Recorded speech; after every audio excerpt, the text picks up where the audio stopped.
زید قاری ہے، میں کہتا ہوں ظننت زیدن قارئن، کیا کیا؟ ظن و اخواتھا کیا کرتے ہیں؟ مبتدا کو پہلا مفعول اور خبر کو دوسرا مفعول بنا لیتے ہیں، جو بن گیا، اور اس کا اعراب سیدھا ہوگا مفعول به علامت نصبہ فتحہ، منصوب ہے مفعول به اول، قارئن مفعول به ثانی منصوب علامت نصب الفتحہ۔ لیکن اگر جو جملہ زید ابوہ عالم، زید اس کا ابو عالم ہے، اب یہ ابوہ عالم جملہ اسمیہ ہے، فی محل رفع خبر زید، اب اس پر اگر زنہ داخل ہوگا تو کیا ہوگا؟ ظننت زیدن ابوہ عالم، اس صورت میں صرف پہلا منصوب ہوگا، چونکہ دوسرا جملہ ہے، اب یہ جملہ اسمیہ ہے، ہم کیا کہیں گے؟ فی محل نصب مفعول به۔ اگر ہم اس میں جملہ فعلیہ لے آئیں، زید یقرأ، ظننت زیدن یقرأ، جملہ کیا ہوا؟ فی محل نصب مفعول به۔ یہاں آتے ہیں زید عالم، زید عالم ہے، میں اس کو عالم و اخواتها لے کر آتا ہوں، علمت خالدا زیدا عالما، میں نے خالد کو خبر دی کہ زید ایک عالم ہے۔ دیکھیں یہ تین مفعول ہو گئے۔ یاد رکھیے میرے بھائیوں بہنوں، یہ جو عالم و اخواتہ ہے یہ اسپیشل چیپٹر ہے، جب بھی اس کے بعد آپ کو تین مفعول ملیں تو لازمی ہے کہ یہ تین مفعول براہ راست ہوئے اس کے، اور یہ عالم و اخواتہ میں سے ہے۔ اب چونکہ یہ تینوں مفرد اسماء ہیں تو تینوں منصوب ہیں، منصوب ہونے کی علامت اپنی اپنی موجود ہے۔ اب ہم یہاں خبر پر ایک جملہ لے کر آتے ہیں، جملہ اسمیہ، زید ابوہ عالم، اس پر باب عالمہ سے داخل کرتے ہیں، کیا ہوا؟ علمت خالدا زیدا ابوہ عالم، میں نے خالد کو خبر دی کہ زید کے ابو عالم ہیں، بھی ہے وہ جملہ۔ اب یہاں پر ابوہ عالم جملہ اسمیہ فی محل نصب مفعول به الثالث، زید یدرس، اب جملہ فعلیہ لے آئے ہیں، علمت خالدا زیدا یدرس، میں نے خالد کو خبر دی زید کے بارے میں کہ وہ پڑھ رہا ہے، فی محل نصب مفعول به۔ یہ تو ہماری جو بات مکمل ہوئی المفعول الثانی فی باب الظنہ اور المفعول الثالث فی باب اعلمہ، اور ہم نے ماہ کیا ویری سمپل ہے، قال یقول اور قل کے بعد جب بھی آپ کو جو جملہ ہے اس جملہ کی تحدید کرنی ہے، ہو سکتا ہے وہ جملہ 3-4 آیات پر ہو، مقولہ دیکھیں گے وہ جہاں تک ہوگا پورا مفعول ہوگا۔ اسی طرح رسول اللہ صلی اللہ علیہ وسلم کی احادیث، یعنی مثلا کہتے ہیں قال رسول اللہ صلی اللہ علیہ وسلم، پھر حدیث شروع ہوتی ہے، جہاں تک صحابی کی بیچ میں بات نہ آئے تو پوری کی پوری حدیث مفعول به یعنی مقولہ کہلائے گی، کالا کا۔ اوکے جی، یہ ذرا تعلیق کو ہم دیکھ لیں، یہ کیا ہے؟ اس میں کیا ہوتا ہے؟ المعلق عنہ العامل، ہمارے پاس ٹوٹل چیزیں ہیں 7، لام الابتدا، لام القسم، مان نافیہ، لا اور ان نافیتانی، استفہام، کم خبریہ، ادوات الشرط۔ اب جملہ دیکھتے ہیں، جملہ ہے ظننت لزید قارئ، اب یہاں لزید قارئ یہ پورے کا پورا جملہ فی محل نصب مفعول به۔ آگے ہے لام القسم، اب یہ ایک شعر ہے، وَلَقَدْ عَلِمْتُ لَتَأْتِيَنَّ مَنِيَّتِي، اب دیکھیں یہاں پر تأتین منیتی، یہ لام کیا ہے؟ یہ لام جواب قسم آیا ہے، کیوں قسم؟ پیچھے ایک بات جواب قسم موجود ہے تو ہمیں پتہ ہے کہ بات قسم سے شروع ہے، واللہ لقد علمت واللہ لتأتین منیتی، یعنی میری جو خواہشات ہیں وہ ضرور آنے والی ہیں، پوری ہو کر، منیت خواہشات، تو تأتین۔ اب یہاں پر یہ پورا جملہ، یہ پورے کا پورا جملہ، اب دیکھیں یہ پورا جملہ بیسیکلی فعل مضارع ہے تأتین، اور مضارع مؤکد ہے، تاکید ہوئی ہے، اس کی تاکید کی، اس کے اندر شرط موجود ہے کہ پیچھے قسم ہے، تو لَتَأْتِيَنَّ مَنِيَّتِي وَلَقَدْ عَلِمْتُ۔ اب یہ پورا جملہ اگر ہم لام ہٹا دیں تو یہ مفعول نہیں بن سکتا علمتو کا، کیونکہ علمتو کا جملہ اکیلا مفعول نہیں بنے گا کبھی بھی، تو اس کو مفعول بنانے کے لیے کوئی نہ کوئی چیز چاہیے ہوتی ہے، یعنی ظن و اخواتھا میں تو بن سکتا ہے جب ہم اس کو ان میننگ میں استعمال کرتے ہیں جب وہ جملہ اسمیہ پر داخل ہو، لیکن یہ تو جملہ فعلیہ براہ راست، مثلا تأتین منیتی، اب یہاں تأتین منیتی براہ راست علمتو کا مفعول نہیں بن سکتا، تو یہ لام جو آیا جواب و قسم، اس نے وہ کام کیا کہ اس پورے جملے کو علمتو کا مفعول بننے کی کنڈیشن دے دی، تو فی محل نصب مفعول به کہلائے گا یہ جملہ، یا پھر ان مصدریہ لے کر آئیں، لیکن چونکہ یہاں پر لام قسمیہ موجود ہے، لیکن وہ جو ان مصدریہ آتا ہے تو ان مصدریہ کی صورت میں جملہ مفرد کا حکم لیتا ہے۔ اب یہاں دیکھتے ہیں یہ ما نافیہ، یہاں کچھ اور آپ کو ڈیفرنٹ ملے گا، وہ کیا؟ لقد علمت ما هذا الطالب جدید، غور کریں، ما نافیہ خبر کو منصوب کرتا ہے لیکن یہاں منصوب نہیں ہوئی، تو ہوتا یہی ہے، اس کو کہتے ہیں التعلیق۔ یہ تعلیق کا عمل کہلاتا ہے۔ اس تعلیق کے عمل میں نہ صرف فعل کا اثر رکتا، اب دیکھیں یہ اصل میں جملہ اسمیہ ہے، جملہ کیا ہے؟ هذا الطالب جدید، اگر میں ماں کو ہٹاؤں تھوڑی دیر کے لیے تو جملہ کیا بنتا ہے؟ علمت هذا الطالب جدیدا، یہ جملہ بنے گا، چونکہ افعال القلوب جملہ اسمیہ پر داخل ہوتے ہیں، مبتدا کو اپنا پہلا مفعول اور خبر کو دوسری مفعول بنا لیتے ہیں، لیکن یہاں معلق ہو گیا معاملہ، کیوں؟ مان نافیہ آ گیا۔ مان نافیہ کے آنے سے نہ صرف فعل کا ایفیکٹ رکا بلکہ مان نافیہ کا اپنا جو اثر ہے وہ بھی بند کر دیا گیا۔ اب آپ یہ کہیں تو پھر ہمیں کیسے پتا چلے گا کہ یہ مان نافیہ ہے، یہ مان اسم موصول ہے؟ بالکل ہمیں پتا چل جائے گا، کیونکہ ہمیں یہ پتا چل چکا ہے کہ پیچھے افعال القلوب ہیں، اور افعال القلوب کے بعد آنے والا ما نافیہ ہوتا ہے، اس کے علاوہ اور کوئی ما نہیں ہوتا، تو اس لیے ہمیں کسی قسم کی التباس کی کوئی بھی صورتحال ہمارے سامنے موجود نہیں ہے۔ لیکن ہم تھوڑی دیر کو سوچ لیں کہ اگر یہ اس کو منسوب کر دے، جملہ بن جائے لقد علمت ما هذا الطالب جدیدا، اگر یہ یوں ہو جائے تو یہاں پر التباس کا خطرہ موجود ہے۔ سمجھنے والا سمجھ سکتا ہے کہ یہ جدیدن یہاں مفعول بن رہا ہے علمت کا، لیکن وہ کنفیوز ہو جائے گا، ما هذا الطالب، اب یہاں وہ ما کو ما استفہامیہ سمجھ سکتا ہے، تو یہ گڑبڑ ہو جائے گی۔ یہ جو ایفیکٹ روکے گئے ہیں نا، اس روکنے کی وجوہات ہیں، بلا وجہ نہیں روکے گئے ہیں۔ تو یہاں پر اصل میں کیا ہو رہا ہے؟ پورے کا پورا جملہ یہ مفعول بھی بن کر آیا ہے۔ مثلا ایک اور ایگزامپل ہے، علمت واللہ لا زید فی الدار ولا امر، اب یہاں کیا ہوا ہے؟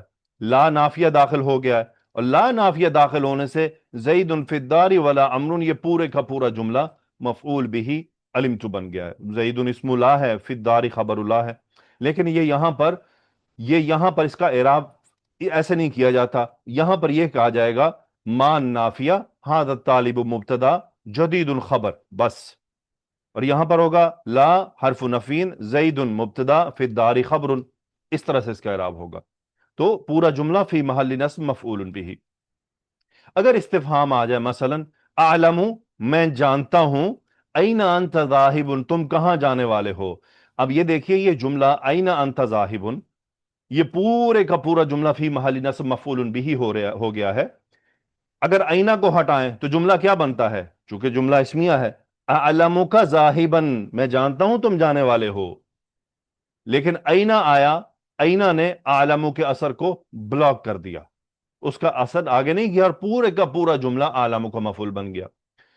کم خبریہ آ جائے مثلا علمت کم کتاب اشتریتہ، میں جانتا ہوں تم نے کتنی ہی کتابیں خریدی ہیں، کم خبریہ آنے کی وجہ سے پورے کا پورا جملہ فی محل نصب مفعول بھی بن گیا۔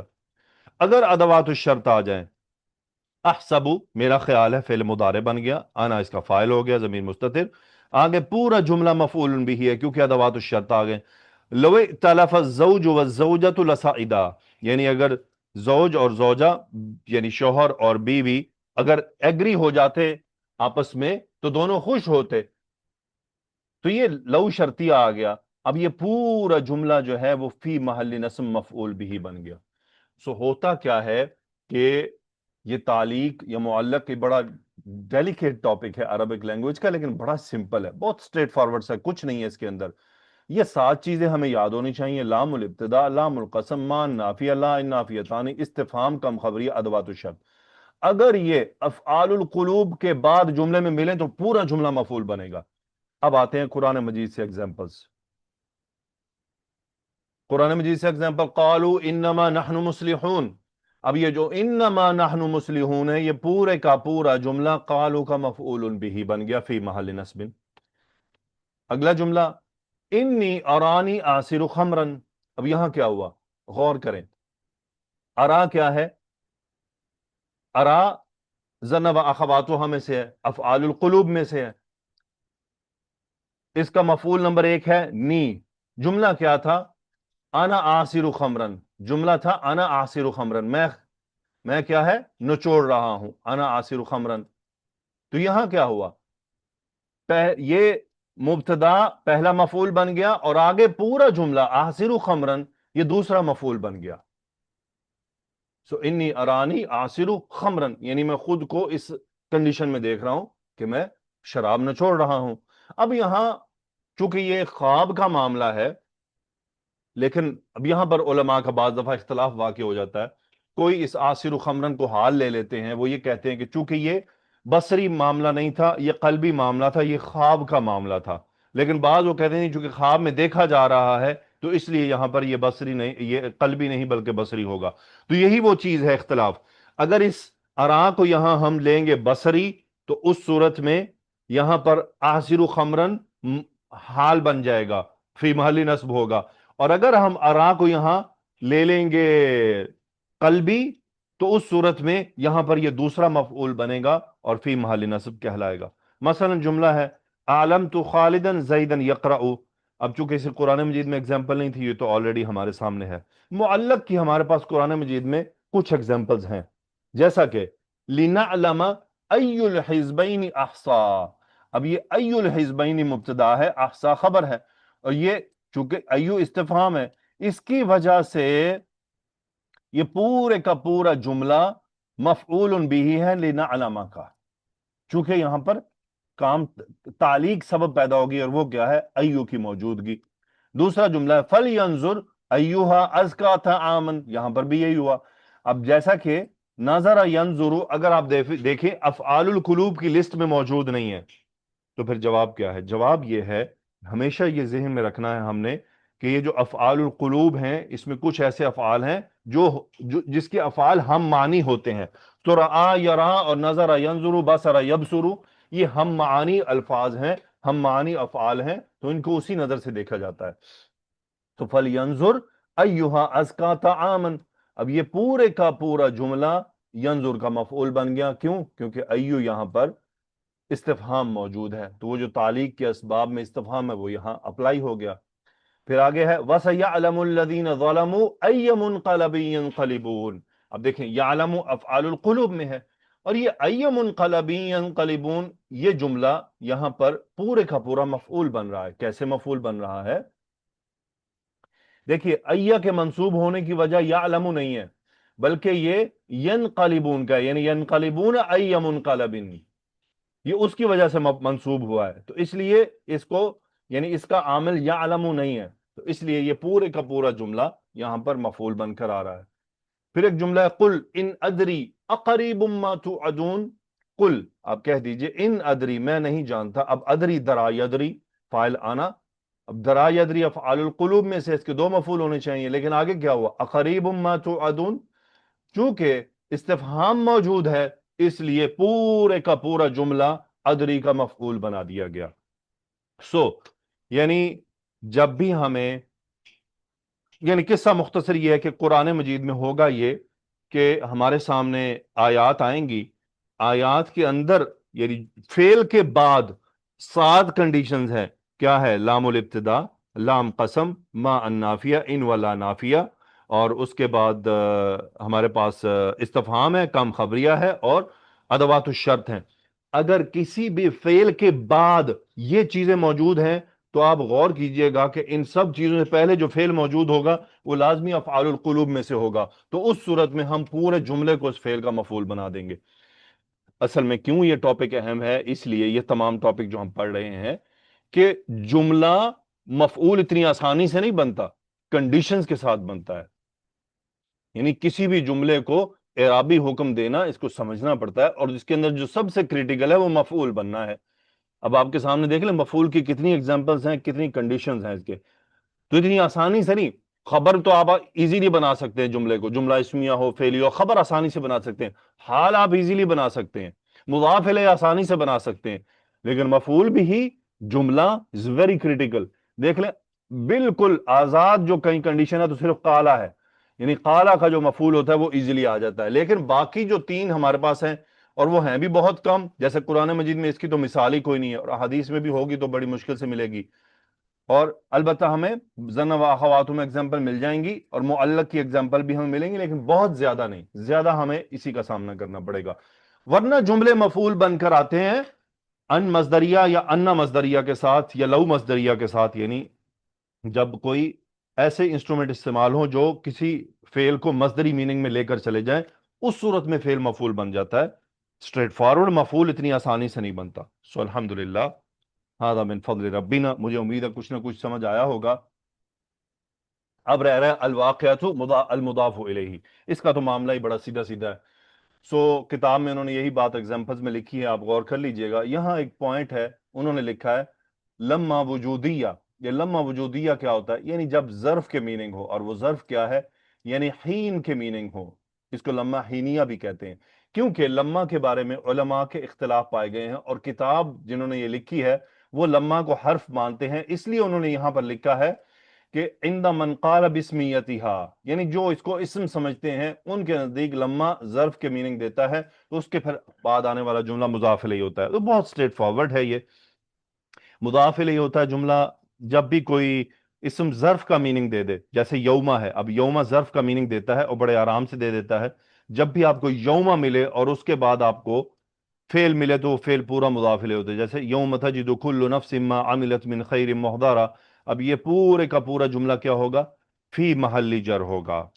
اب آگے دیکھتے ہیں وَإِذَا لَقُوا الَّذِينَ آمَنُوا قَالُوا آمَنَّا، اذا کے بعد آنے والا جملہ ہمیشہ ہمیشہ مضاف الیہ ہوتا ہے۔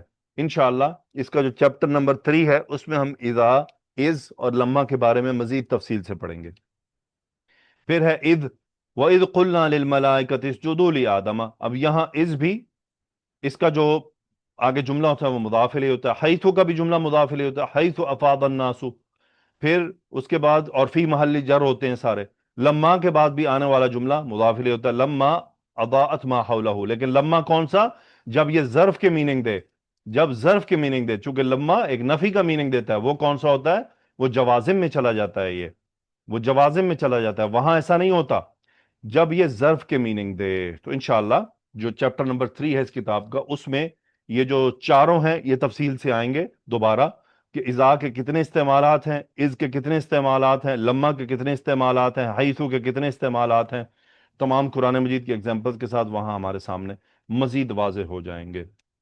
مضاف الیہ ایک بڑا اسٹریٹ فارورڈ سا ہے، ہمیشہ کسی بھی ظرف کے بعد آپ کو جملہ مل جائے تو وہ جملہ مضاف الیہ کہلائے گا، اس سے کوئی غرض نہیں جملہ فعل ماضی ہے یا فعل مضارع ہے، واٹ ایور واٹس ایور۔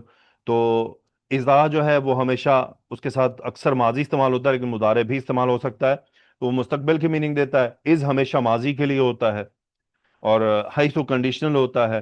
لما یہ بھی ماضی کے لیے استعمال ہوتا ہے ظرف کے طور پر۔ آج الحمدللہ ہم نے دو مزید جو ریزنز تھی ان کو اسٹڈی کیا، کہ جس کے اندر جملے کا ایک محل ہوتا ہے، اور اب تک ہم نے 4 کر لیے، انشاءاللہ باقی 3 رہ گئے، اور وہ 3 ہم اگلے سبق میں مکمل کر لیں گے۔ آپ کی آراء بہت قیمتی ہیں اس حوالے سے کہ چونکہ آپ یوٹیوب پر موجود ہیں تو میں آپ کو دیکھ تو نہیں سکتا کہ آپ کے فیس ایکسپریشن کیا ہیں اس لیکچر کو لینے کے بعد، البتہ آپ کی فیلنگ آپ کے الفاظ کے ذریعے ہم تک پہنچ سکتی ہیں۔ ہاں ایک رہ گیا بینما، بینما قرآن مجید میں موجود نہیں ہے، بینما کے بعد بھی آنے والا جملہ مضاف الیہ کہلاتا ہے، احادیث میں یہ کہیں کہیں مل جاتا ہے کہ بینما نحن عند رسول اللہ صلی اللہ علیہ وسلم ذات یومین، یعنی اس دوران کے جب ہم رسول اللہ صلی اللہ علیہ وسلم کے ساتھ ایک دن بیٹھے ہوئے تھے۔